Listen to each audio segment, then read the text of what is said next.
प्रतिमा GS academy पे आप सभी का स्वागत है। दोस्तों, प्रारंभिक परीक्षा उत्तर प्रदेश पीसीएस का हो चुका है और यूपीएससी का प्रारंभिक परीक्षा 28 मई को लगा हुआ है।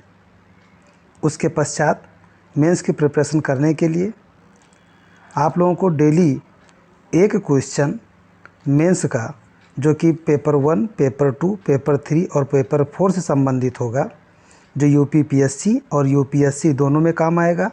साथ ही साथ उत्तर प्रदेश के पेपर 5 और पेपर 6 के लिए अलग से सीरीज चलाई जाएगी, जिसमें एक प्रश्न डेली डिस्कस किया जाएगा। किस तरह से क्वेश्चन लिखने हैं, कैसे क्वेश्चन को समझा जाएगा, इस पर आप लोग ध्यान देते चलिएगा, जिससे आपको आंसर राइटिंग में कोई दिक्कत ना आए। आज का पहला प्रश्न है, कौटिल्य के अर्थशास्त्र और मेगास्थनीज के इंडिका के अध्ययन स्रोत के रूप में तुलनात्मक महत्व को स्पष्ट कीजिए। साथियों, यहाँ पर प्रश्न को आपको ध्यान में रखना है और ये हमारे स्वयं के लिखे गए आंसर हैं, जिसे किस तरह से तोड़ करके लिखा जाएगा इस पे हम चर्चा करेंगे। यहाँ पर दो बिंदु है, एक है कौटिल्य के अर्थशास्त्र और दूसरा है मेगास्थनीज के इंडिका। ये जो दो पुस्तक हैं, इनके अध्ययन के माध्यम से किस तरह से हमें स्रोत प्राप्त होगा, जिससे हम इतिहास के बारे में जान सकें। तो यहाँ पूछा गया है कि दोनों की तुलना अगर किया जाए तो अंतर क्या होगा। यहाँ पे प्रश्न के दो बिंदु हैं, एक कौटिल्य का अर्थशास्त्र है और दूसरा मेगास्थनीज है। तो पहले इनको तोड़ दीजिए और साथ ही साथ जो तुलनात्मक अध्ययन स्रोत के रूप में बात कर रहा है, तो यहाँ पे ध्यान रखने की ज़रूरत है कि ये किससे संबंधित हैं। कौटिल्य और मेगास्थनीज दोनों मौर्य वंश से संबंधित हैं, यानी यहाँ पर मौर्यों के इतिहास के बारे में पूछा गया है। तो उत्तर हम लिखेंगे शुरुआती दौर में, जहाँ से हमें शुरू करना है। दोस्तों, सबसे बड़ा टास्क यही होता है कि हम प्रश्न शुरू तो कर देते हैं, प्रश्न समझ भी लेते हैं, लेकिन समझ ये नहीं आता है कि हम उत्तर लिखें कैसे। तो शुरुआती दौर में ही प्रश्न लिखने के लिए मौर्यों का इतिहास जानने के लिए साहित्यिक स्रोतों में सबसे महत्वपूर्ण स्रोत कौटिल्य का अर्थशास्त्र एवं मेगास्थनीज का इंडिका है। दोनों साहित्यिक स्रोतों के से मौर्य साम्राज्य के प्रशासनिक एवं राजनीतिक तथा सामाजिक जानकारी प्राप्त होती है।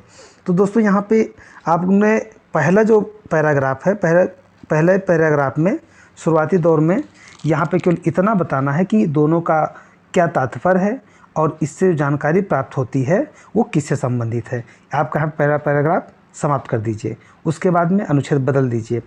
साथियों, जब भी मैं अनुच्छेद की बात करूं बदलने का, तो पैराग्राफ समझिएगा, क्योंकि शुद्ध रूप में उसे अनुच्छेद ही बोला जाता है कि अनुच्छेद बदल के लिखा जाए।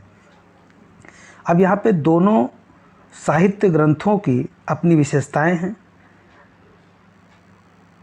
कौटिल्य का अर्थशास्त्र, कौटिल्य के अर्थशास्त्र अभी आप मध्य बिंदु में लिखेंगे। कौटिल्य का अर्थशास्त्र प्रशासन का विभागीय विवरण है, न्याय व्यवस्था का वर्णन करता है, सप्तांग सिद्धांत का वर्णन करता है, गुप्तचर व्यवस्था का वर्णन करता है, दास प्रथा का वर्णन करता है, भू राजस्व का वर्णन करता है, जहाजरानी का वर्णन करता है। यानी कौटिल्य का जो अर्थशास्त्र है, इसमें हमें प्रशासनिक और राजनीतिक संबंधी गतिविधियों, साथ ही साथ प्रशासनिक जो व्यवस्थाएं हैं और उसके जो अंग हैं, उन पे चर्चा किया गया है। मेगास्थनीज के इंडिका में क्या क्या बात कही गई है? शासक का वर्णन है, पाटलिपुत्र का वर्णन है, नगर प्रशासन का वर्णन है, सैन्य प्रशासन का वर्णन है, राजस्व प्रशासन का वर्णन है, उत्तरापथ का वर्णन है, सोने की खान का वर्णन है। उपरोक्त विवरण दोनों ग्रंथों में मौर्य प्रशासन और शासन के समझने में अपना अमूल्य योगदान देते हैं, परंतु दोनों ग्रंथों की अपनी कुछ सीमाएं हैं। जैसे मेगास्थनीज कहता है कि मौर्य साम्राज्य में दास प्रथा नहीं था। साथियों, यहाँ पर एक छोटी सी बात यह है कि मेगास्थनीज, जो कि सेल्यूकस के द्वारा भेजा गया राजदूत था, चंद्रगुप्त मौर्य के दरबार में रहता था, यूनान का रहने वाला था, और इसलिए उसे दास प्रथा के बारे में, जो इन्होंने दास देखा था यूनान में, वहाँ पे दासों को जंजीर में बांधा जाता था, खाना नहीं दिया जाता था, पीटा जाता था, मारा जाता था।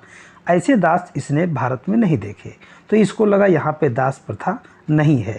और जबकि 7 जातियों के उल्लेख इन्होंने किया है, अकाल नहीं पढ़ते हैं इन्होंने बताया है, और लेखन का अभाव था। वहीं अर्थशास्त्र में कहा गया है कि 9 प्रकार के दास भारत में पाए जाते थे। यानी मेगास्थनीज की जो समानताएं थीं अर्थशास्त्र की, मैंने ऊपर वर्णन कर दिया है।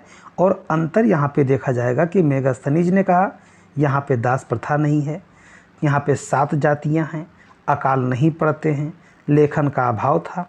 जबकि अर्थशास्त्र में कहा गया 9 प्रकार के दासों का वर्णन है, परंपरागत 4 वर्ण और कई संकर प्रजातियों का वर्णन है, स्पष्ट रूप से प्राप्त होता है।